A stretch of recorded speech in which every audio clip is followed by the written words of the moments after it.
Yes, hello, magandang umaga. Good morning. So, based as the sa release ng Fitch ratings noong April 29 as 2025, pinagtibay or inaffirm ang rating ng Pilipinas na BBB with a stable outlook. So first and foremost, ano ang ibig sabihin ng credit rating is that ang credit rating ay simple lang na actually measure ng kakayahan ng isang umuutang kagaya ng Pilipinas o ng pamahalaan ng Pilipinas sa kanyang kakayahan para bayaran o i-meet ang obligasyon nito o ang utang nito. Sa BBB rating, which is investment grade, ibig sabihin nito ay mataas ang kakayahan na makabayad sa utang at mababa ang chances na mag-default sa utang na ito. Ang importante na parte dito sa pag-affirm ng Fitch rating is yung outlook na stable. Base sa mga consultations namin ng credit ratings advisors ng mga bangko na tumitingin din ng credit quality ng Pilipinas at sa mga contacts namin mismo sa credit ratings, ang view ngayon sa karamihan is that either negative or even downgrade for most of the countries dahil sa geopolitical tensions and sa trade tensions.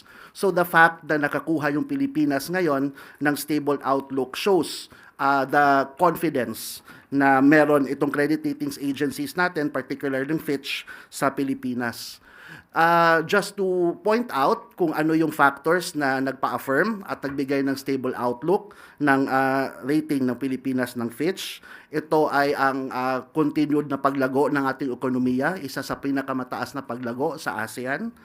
Ang malaking size ng ekonomiya natin mismo kumpara doon sa mga ibang mga tinitignan ng credit ratings na nasa BBB profile din. At ang fiscal consolidation o pagsunod natin sa medium-term fiscal framework kung saan pinapababa natin ang level ng utang at ng deficit natin dito sa bansa.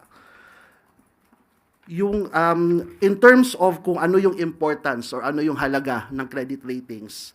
So, ang credit ratings, kung ipapakita niya na investment grade ka, na maganda ka, ibig sabihin, mababa yung cost ng iyong pag-utang.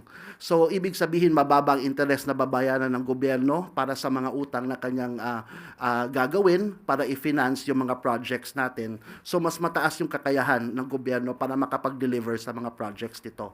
Pangalawa, ang mataas din na credit ratings and investment grade ratings is actually also an indicator of investor confidence in the Philippines. So that would actually bring in more investments dito sa ating bansa, and of course, mas marami din tayong trabahong aasahan sa mga investments na ito. Thank you. Thank you, Asik Neil. First question, Harley Balbena, PTV4. Hi, good morning, ASEC. Sir, in simpler terms, how will this positively impact the ordinary Filipinos?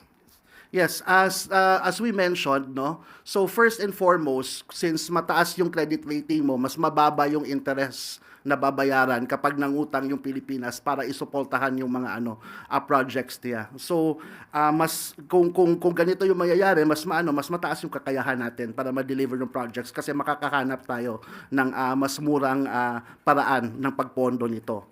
Pangalawa, since maganda yung credit rating mo, yung mga investors makikita nila na magandang investment destination ang Pilipinas. So pag mag-invest sila dito, definitely makaka-generate ng trabaho.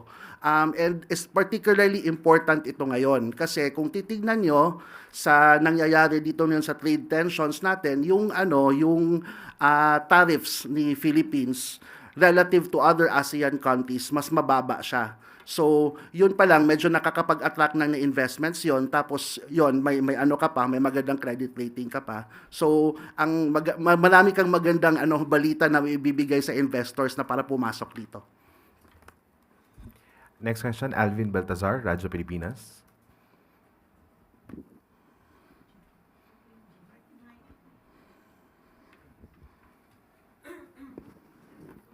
ASEC, good morning po. Morning.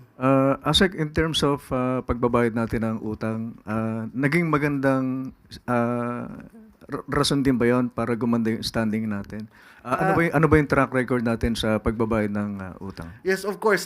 Yung track record natin sa pagbayad ng utang ay maganda. Wala tayong recent history of any default So that in itself was a good basis for us to actually have an affirmed rating of investment grade. Asek, since yung kailan ano yung coverage nung magandang track record natin sa pagbabayad ng utang? Since when, Asek? For the I can give you kung nag-start tayo ng BBB rating was actually as far back as 2017. The BBB rating from Fitch. Thank you po, Asek. Do we have more questions for Asek Neil? Okay. Yusek Claire?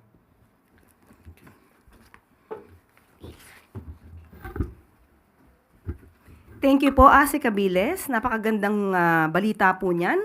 Ibig sabihin ay wala pala tayong record ng default o sa pagbabayad ng utang kahit napakalaki po ng utang na naiwan sa atin noong nakaraang administrasyon. So, ibig sabihin nito ay hindi pala totoong itim ang kulay ng bansa sa ngayon.